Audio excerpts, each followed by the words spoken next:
Oi, beleza? Aqui é Leonardo Boneto, seja bem-vindo a mais um vídeo do canal Slide Mestre. E antes de qualquer coisa, meu querido, minha querida, já deixa aquele like maroto aí pra dar uma força aqui pro canal. E não se esquece de se inscrever se você ainda não for inscrito e ativar o sininho de notificações pra você saber sempre que eu posto um vídeo novo, beleza? E falando em inscrição, nós batemos o tão sonhado, tão desejado número de 100 mil inscritos. Eu queria agradecer a todos vocês por esse feito único.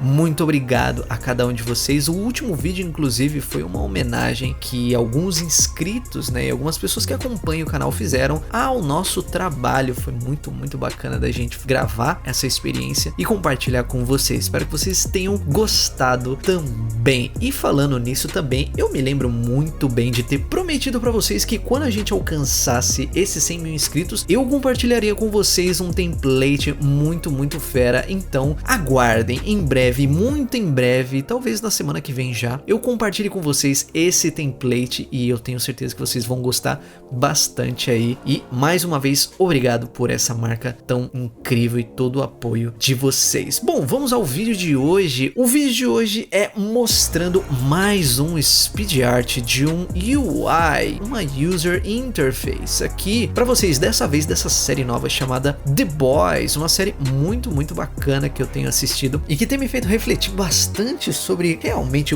como seriam os super-heróis caso eles fossem realmente de verdade, né, nos dias de hoje. Será que eles seriam tão bonzinhos assim como a gente vê em outros filmes? Ou será que eles seriam retratados? Será que eles seriam mais parecidos da forma como essa série os retrata? Eu acredito que seja da forma como a série retrata, por isso eu acho que tem feito muito sucesso e eu escolhi essa série para fazer esse UI aqui, esse site, usando essa incrível ilustração do nosso mestre Rafa Grassetti, que é o cara que criou, que fez todo o design aí do Kratos, do God of War, e ele faz também outros trabalhos incríveis. Eu decidi pegar essa arte para fazer então essa composição e depois animar tudo isso. Então espero que vocês gostem desse vídeo, acompanhe aí todo o trabalho como foi desenvolvido. E mais uma vez, se você viu o nosso último trabalho, nosso último speed art do Thanos, tenho certeza que não ficou nenhuma dúvida. Acho que vocês não vão ter nenhuma dificuldade para entender o que eu tô fazendo aqui nessa arte, é bem parecido, tá? Então é isso, espero que vocês gostem.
você achou dessa composição? Você gostou? Eu espero que você tenha gostado bastante. Foi um pouco trabalhoso para fazer toda essa arte aí, eu levei mais ou menos 2 horas e meia para desenvolver. Então se você gostou de todo esse trabalho, de tudo isso que a gente chegou, nesse resultado que a gente chegou, já deixa o seu like aí maroto e se inscreve no canal também, se você não for inscrito aí, se inscreva para receber mais dicas, mais ideias aí de design e de comunicação para os seus trabalhos aí também. Me siga em todas as redes sociais para você ficar sempre atualizado de tudo o que eu posto. Valeu e até mais!